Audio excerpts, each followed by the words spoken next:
SeaWorld has been caring for this young male bottlenose dolphin that was beached near Sanibel Island back in late November. After he was beached, he was brought to SeaWorld for further rehabilitation and evaluation.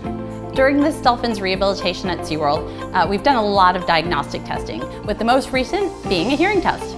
This hearing test was done in conjunction with staff from NOAA. They came out and actually performed this hearing test. Because of dolphins' unique anatomy, they receive sounds in their hollow lower jaw.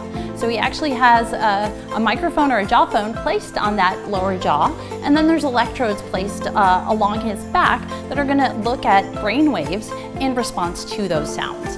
So they play sounds along different frequencies and tones to try and assess his hearing abilities throughout the entire hearing range. Our ultimate goal for this dolphin, as with all of our rescued animals here at SeaWorld, is to return him back to his natural environment as soon as he's medically cleared and deemed fit to return.